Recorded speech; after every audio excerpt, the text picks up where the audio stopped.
Hello students, मैं आपका Pradeep sir आपका अपने YouTube channel lockdown Pradeep chemistry classes में स्वागत करता हूं।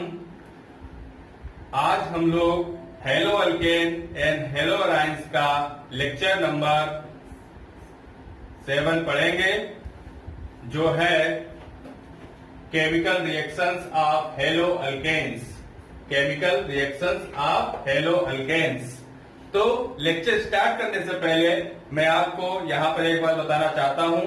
इससे पहले मैं 6 लेक्चर कंप्लीट कर चुका हूं। अगर आपने अभी तक मेरे एक भी लेक्चर मिस किए हैं तो आप मेरे चैनल की प्लेलिस्ट में जाके वहां पर सारे लेक्चर आप स्टडी कर सकते हैं और अधिक से अधिक इस लेक्चर को लाइक कीजिए और अगर आप मेरे चैनल पे नए हैं तो उसे सब्सक्राइब कीजिए। चलिए हम लोग स्टार्ट करते हैं lecture number 7, chemical reactions of hello alkanes. The reactions of hello alkanes में be divided into the following categories. जो हेलो अल्केन्स की रिएक्शंस है उसको हम 3 कैटेगरीज में डिवाइड करते हैं। Number 1 nucleophilic substitution reactions, number 2 elimination reactions and number 3 reaction with metals. तो इन 3 कैटेगरीज में हमने इसकी केमिकल रिएक्शंस को क्या किया, डिवाइड किया। अब इसके बाद हम एक एक करके इन रिएक्शंस के बारे में जानेंगे। सबसे पहले हम लोग बात कर लेते हैं फर्स्ट रिएक्शन की, न्यूक्लियोफिलिक सब्स्टिट्यूशन रिएक्शन। क्या है first reaction? Nucleophilic substitution reaction. वैसे तो न्यूक्लियोफिलिक सब्स्टिट्यूशन रिएक्शन हम लोग 11th में पढ़ चुके हैं कि न्यूक्लियोफिलिक सब्स्टिट्यूशन रिएक्शन क्या होती है, लेकिन एक बार मैं यहां पर आपको फिर से रिवीजन कराऊंगा। बच्चों, स्टूडेंट्स, मेरा मानना यह है कि चाहे आपने एक बार पढ़ चुके हो, लेकिन फिर भी मैं आपको यहाँ पर छोटी छोटी चीजें जो 11th में हम पढ़ चुके हैं और दोबारा से 12th में आ रही हैं, उनका भी मैं आपको रिवीजन कराता चलूंगा। हो सकता है कि आप लोग उसमें से बहुत सारी चीजें भूल गए हो, इसीलिए मैं अपने लेक्चर को इस तरीके से प्रिपेयर करता हूं ताकि आप लोग जिनको प्रीवियस ईयर का जो है भूल चुके हो, फिर भी उनको जो है इस लेक्चर को पढ़ने में कोई प्रॉब्लम ना आए। चलिए स्टार्ट करते हैं nucleophilic substitution reaction. The nucleophiles are electron-rich species. Therefore, they attack at that part of the substrate molecule which is electron deficient. The reaction in which a nucleophile replace already exist nucleophile in a molecule is called nucleophilic substitution reactions. तो हमने nucleophilic substitution reactions पढ़ी। अब देखिए इसमें हमें कुछ चीजें निकल के आती हैं। सबसे पहले कि जो न्यूक्लियोफिल्स होते हैं, वो कैसे होते हैं? इलेक्ट्रॉन रिच होते हैं। कैसे होते हैं? इलेक्ट्रॉन रिच स्पीसीज होते हैं। नंबर 2, ये अटैक कहां करते हैं? ये अटैक करते हैं उस सबस्ट्रेट पे जहां पर इलेक्ट्रॉन की डिफिशियंसी होती है, यानी कि जहां पर इलेक्ट्रॉन की कमी होती है, यानी ऐसा सबस्ट्रेट जिसके पास इलेक्ट्रॉन की डिफिशियंसी हो। और नंबर 3 की सब्स्टिट्यूशन का मीन्स यहां पर क्या है? जब एक न्यूक्लियोफाइल दूसरे, मतलब जो पहले से एग्जिस्ट न्यूक्लियोफाइल्स हो, उसको रिप्लेस कर दे, यानी कि एज अ सब्स्टिट्यूट के फॉर्म में वहां पर जाके लग जाए, तो उसको बोलते हैं न्यूक्लियोफिलिक सब्स्टिट्यूशन रिएक्शंस। यानी कि सबस्ट्रेट में पहले से ही मौजूद न्यूक्लियोफाइल्स को जो है नया न्यूक्लियोफाइल्स क्या करेगा? उसको रिप्लेस कर देगा, और इसको क्या बोलेंगे? Nucleophilic substitution reactions. चलिए देखते हैं कि न्यूक्लियोफाइल सब्स्टिट्यूशन रिएक्शन होती क्यों है। देखिए, the carbon hydrogen bond in alkyl halide is polar because of the high electronegativity of the halogen atom relative to carbon. The carbon atom is therefore a good target for attack by न्यूक्लियोफिल्स, क्योंकि न्यूक्लियोफिल्स electron rich species है। तो जो hydrogen और carbon atom होता है वो polar होता है, क्योंकि जो इलेक्ट्रोनिगेटिविटी होती है कार्बन की वो कम होती है। किससे? हाइड्रोजन से। इलेक्ट्रोनिगेटिविटी में हम ये पढ़ चुके हैं, प्रॉपर्टी ऑफ पीरियोडिक टेबल में 11 में ये चैप्टर है, इसको हम कंप्लीट कर चुके हैं।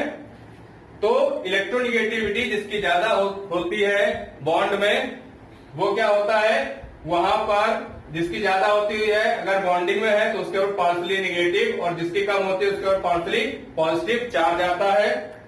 तो यहां पर क्या होता है कि इलेक्ट्रोनिगेटिविटी हाइड्रोजन की हाई है कार्बन से, तो इसलिए जो कार्बन एटम होगा वो न्यूक्लियोफाइल के लिए एक आसान सा टारगेट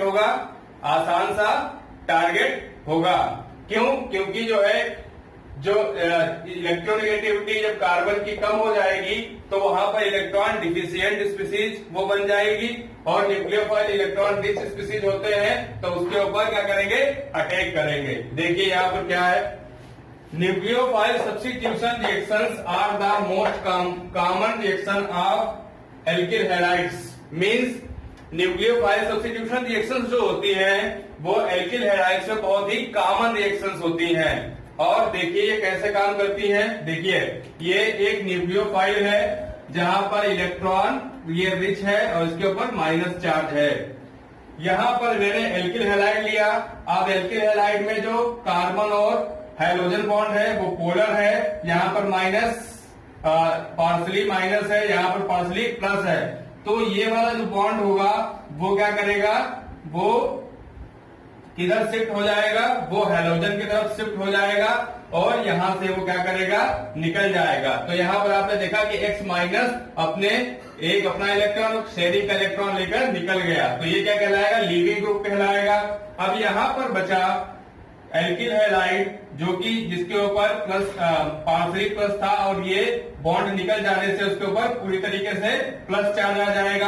अब ये इसके लिए न्यूक्लियोफाइल जो कि माइनस चार्ज है इसके लिए आसान टारगेट हो जाएगा, और ये इसके ऊपर क्या कर देगा, अटैक कर देगा। और जो इसके पास 2 इलेक्ट्रॉन थे वो शेयरिंग करके यहाँ पर बॉन्ड बना लेंगे और इससे हमें सब्स्टिट्यूशन प्रोडक्ट मिल जाएगा। तो न्यूक्लियोफाइल्स की यही मैकेनिज्म एल्किल हैलाइड में फॉलो होती है। तो मैंने ये आपको पढ़ाया, आप इसको नोट कर लीजिए। न्यूक्लियोफिल्स देख लेते हैं क्या होते हैं न्यूक्लियोफिल्स के बारे में थोड़ी सी नॉलेज ले लेते हैं। क्या होते हैं न्यूक्लियोफिल्स? A reagent which can donate an electron pair in a reaction is called a nucleophile. Nucleophile means nucleus loving and its attack region of low electron density positive centers is the substrate molecule. जो nucleophiles होते हैं वो कैसे होते हैं, nucleus lover होते हैं। किसके लवर होते हैं, न्यूक्लियस लवर। और हम जानते हैं कि न्यूक्लियस के ऊपर चार्ज कैसा होता है, न्यूक्लियस के ऊपर पॉजिटिव चार्ज होता है, यानी कि ये इसके ऊपर अटैक करेंगे पॉजिटिव चार्ज के ऊपर, इसीलिए इन्हें न्यूक्लियोफिल्स कहा जाता है, क्योंकि ये न्यूक्लियस लवर होते हैं। और ये डोनेट कर सकते हैं इलेक्ट्रॉन पेयर को। किसको डोनेट कर सकते हैं, इलेक्ट्रॉन पेयर को डोनेट कर सकते हैं। तो ये अटैक वहीं पे करते हैं जहां पर इलेक्ट्रॉन की डिफिशियंसी होती है, यानी कि वहां पर पॉजिटिव सेंटर होता है। और जहां पर पॉजिटिव सेंटर होगा वहां पर क्या होगा, न्यूक्लियस, क्योंकि न्यूक्लियस के ऊपर कैसा चार्ज होता है, पॉजिटिव होता है। ठीक है, तो ये न्यूक्लियस लविंग होते हैं, लवर होते हैं, तो उनके ऊपर अटैक करते हैं, न्यूक्लियोफिल्स कहलाता है। फिल्स मतलब होता है लवर। अब the nucleophiles are of 2 types. Two types के होते हैं, negatively charge negatively charge species, यानी ऐसे न्यूक्लियोफाइल्स जो जिनके ऊपर निगेटिव चार्ज होता है। जल्दी देखते हैं कौन कौन से हैं। Cl minus, Br minus, I minus, Cn minus, OH minus, RO minus, RC double O minus, Cn minus, SH minus etcetera. और दूसरी कैटेगरी में कौन से हैं, neutral species with at least one loan electron pair, यानी कि ऐसे न्यूट्रल न्यूक्लियोफाइल्स जिनके पास कम से कम एक इलेक्ट्रॉन पेयर डोनेट करने के लिए होना चाहिए, कम से कम एक होना ही चाहिए। इसमें कौन कौन से, अमोनिया NH3, इसके ऊपर एक है RNH2, R2NH, R3N, कामा वाटर, इसके पास दो है, कामा ROH, इसके पास कितने हैं, O के पास भी दो है, एक्सेट्रा। तो न्यूक्लियोफाइल्स आपको समझ में आया होगा। तो आपको न्यूक्लियोफाइल्स समझ में आ गया। अब हम लोग जो है एक बार इसको आप लोग नोट कर लीजिए। तो हम लोग पहली रिएक्शन सब्स्टिट्यूशन रिएक्शन पढ़ चुके हैं। अब number second, elimination reactions. Elimination reaction क्या होती हैं, देखिए, in the elimination reaction two atoms or groups either from the adjacent positions or from the same positions get eliminated or removed, leading to the formation of multiple bond, that is double bond or triple bond। क्या होता है यहाँ से elimination में, क्या होता है, हमेशा एलिमिनेट हो रहा होगा, कोई ना कोई चीज क्या हो रही होगी, एलिमिनेट हो रही होगी। और वो कहां से, या तो जो है दो एटम्स या ग्रुप, या तो एडजेसेंट पोजीशन से, यानी कि यहाँ से हो रहे होंगे, या सेम एटम से, यानी कि यहाँ इस एटम से भी हो सकते हैं। मतलब एडजेसेंट पोजीशन से भी हो सकते हैं और सेम पोजीशन से भी एलिमिनेट हो सकते हैं, ठीक है। और जब ये एलिमिनेट हो जाते हैं तो यहाँ पर मल्टीपल बॉन्ड बनता है, या तो वो डबल बॉन्ड का फॉर्मेशन करता है या वो ट्रिपल बॉन्ड का फॉर्मेशन कर सकता है। तो इसकी मैकेनिज्म देखते हैं। सबसे पहले हम ये आपको बता दें कि न्यूक्लियोफाइल सब्स्टिट्यूशन में जिस तरह से न्यूक्लियोफाइल काम करता था, और यहाँ पर जो है एलिमिनेशन रिएक्शन के लिए इंपॉर्टेंट रोल कौन प्ले करता है, बेस। ये क्या है, बेस। मैंने देखिए नीचे लिख के रखा है बेस, आपके एनसीईआरटी से लिया हुआ ये एग्जाम्पल है। एनसीईआरटी से मैंने इसलिए लिया हुआ है ताकि आप अपने आप को अपनी बुक से कनेक्ट कर पाए, इसलिए। तो देखिए यहाँ पर मैंने क्या लिख रखा है, बेस। बेस जो है एलिमिनेशन रिएक्शंस के लिए इंपॉर्टेंट होता है। बेस क्या होता है, बेस के पास क्या होते हैं, लोन पेयर होते हैं, और जो है इसके पास माइनस चार्ज भी होता है। तो यहाँ पर ये सबस्ट्रेट है, तो यहाँ पर क्या होता है कि ये एक्स पोलर बॉन्ड है, ये क्या करेगा, एक्स ये वाला बॉन्ड अपने पास ले लेगा, तो यहाँ पर क्या हो जाएगा, यहाँ पर माइनस चार्ज आ जाएगा, और ये यहाँ पर प्लस चार्ज आ जाएगा, यहाँ पर क्या आ जाएगा, प्लस चार्ज। और यहाँ पर जो शेयरिंग का इलेक्ट्रॉन होगा वो लेके, ये एक्स लेके कहाँ चला जाएगा, निकल जाएगा, तो ये क्या हो जाएगा, लीविंग ग्रुप हो जाएगा। एक्स क्या हो जाएगा, एक्स माइनस लीविंग ग्रुप हो जाएगा। अब यहाँ पर क्या हो जाएगा, इलेक्ट्रॉन की डिफिशियंसी हो जाएगी। अब यहाँ पर हम देखते हैं कि कार्बन की इलेक्ट्रोनिगेटिविटी हाइड्रोजन से ज्यादा होती है, तो ये हाइड्रोजन का क्या करेगा, इलेक्ट्रॉन को छीन लेगा। जब हाइड्रोजन के इलेक्ट्रॉन को छीन लेगा तब यहाँ पर प्लस चार्ज आ जाएगा। अब जब यहाँ पर प्लस चार्ज आएगा तो बेस जिसके पास माइनस चार्ज है वो हाइड्रोजन के ऊपर अटैक कर देगा, और क्या बना लेगा, बेस प्लस बेस हाइड्रोजन, क्या बना लेगा, बेस और हाइड्रोजन के साथ में बॉन्ड बना लेगा। तो ये देखिए आपको बेस हाइड्रोजन दिख रहा होगा। तो यहाँ पर अब यहाँ पर जो ये बॉन्ड जो है खाली हुआ है वो कहाँ शिफ्ट हो जाएगा, वो यहाँ पर शिफ्ट हो जाएगा, और सिंगल बॉन्ड से ये किसका फॉर्मेशन हो गया, डबल बॉन्ड का फॉर्मेशन हो गया। लेकिन एलिमिनेशन रिएक्शन है तो इसमें निकला क्या, इसमें निकला H पॉजिटिव। क्या निकला यहाँ से, H पॉजिटिव। क्या निकल रहा है यहाँ से, H पॉजिटिव निकल रहा है, जिसको कौन अपने साथ ले जा रहा है, बेस अपने साथ ले जा रहा है। तो यहाँ पर एलिमिनेशन किसका हो रहा है, H पॉजिटिव का हो रहा है, और एक आइटम का हो रहा है, ठीक है। तो आई होप आपको एलिमिनेशन की ये मैकेनिज्म समझ में आई होगी। आप इसको नोट कर लीजिए, फिर मैं आपको नंबर 3 रिएक्शन बताता हूँ, reaction with metals. Number 3, reaction with metals. Chemical reaction of haloalkanes में जो थर्ड टाइप की रिएक्शन है वो है रिएक्शन विद मेटल्स, यानी कि हेलोअल्केन्स जो है मेटल के साथ में किस तरीके से रिएक्शन करते हैं। Alkyl halides react with certain metals to give compounds carbon metal bond. Such compound are known as organometallic compounds, यानी कि एल्किल हैलाइड जो होते हैं वो कुछ निश्चित ही मेटल्स के साथ में कंपाउंड देते हैं और साथ में क्या बनाते हैं, कार्बन मेटल बॉन्ड बनाते हैं। क्या बनाते हैं, कार्बन मेटल बॉन्ड बनाते हैं। और इस टाइप के जो कंपाउंड का फॉर्मेशन होता है उन्हें हम लोग बोलते हैं ऑर्गेनोमेटेलिक कंपाउंड्स। क्या बोलते हैं, ऑर्गेनोमेटेलिक कंपाउंड्स।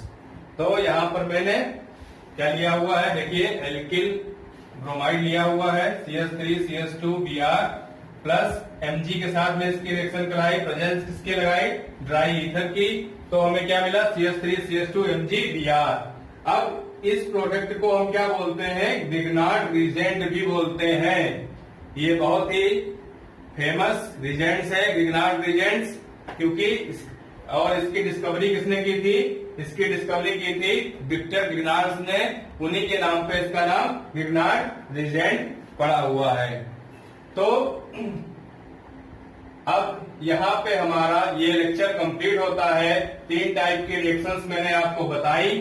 अब नेक्स्ट लेक्चर में मैं आपको सब्स्टिट्यूशन रिएक्शंस के बारे में बताऊंगा कि उसकी मैकेनिज्म किस किस टाइप की होती है और सब्स्टिट्यूशन रिएक्शंस में कौन कौन सी रिएक्शंस आती हैं 1 by 1 with mechanism. Next lecture से बताना मैं आपको स्टार्ट करूंगा।